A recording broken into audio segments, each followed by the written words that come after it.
Alors, la santé, je dirais que d'une certaine manière, c'est plutôt la conséquence du bien-être au travail. C'est-à-dire qu'autrement dit, la première chose qui me semble importante à l'heure actuelle dans l'entreprise, et ce que malheureusement les DRH ou les acteurs de l'entreprise ne prennent pas conscience, c'est de simplement de s'interroger pour savoir quelles sont les vraies motivations.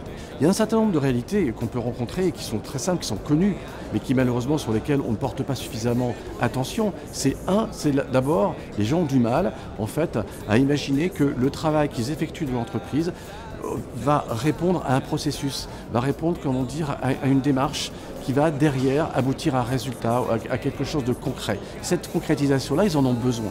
Ça, c'est une première chose. La deuxième chose qui est importante, c'est justement la reconnaissance. Et ça, c'est quelque chose qu'on rencontre trop malheureusement dans les entreprises. Il y a un manque total de reconnaissance. La reconnaissance, c'est quoi?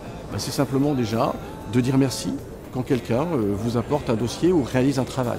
C'est autrement dit faire acte du travail que cette personne a effectué, de l'engagement qu'il a pris, de l'effort qu'elle a pu contribuer pour pouvoir réaliser cette tâche. Et la troisième chose, contrairement à l'image reçue qui est demandée, qui fait partie des motivations essentielles et intrinsèques du salarié, eh bien c'est la rémunération. Et on voit que la rémunération n'est pas forcément l'élément essentiel. C'est un élément qui vient en troisième position. Je ne dis pas pour autant qu'il est bien sûr inintéressant et qu'il ne répond pas à une exigence de la part du salarié, mais ce n'est pas forcément la première motivation intrinsèque. Et ça, c'est quand même pour moi quelque chose d'important. Si déjà on prend conscience de ça, du sens au travail, de la reconnaissance, de la relation humaine, de la relation qu'on peut établir au sein même de l'environnement du travail, déjà on a déjà fait un pas pour essayer de constituer un espace, un environnement de travail favorable pour générer du bien-être.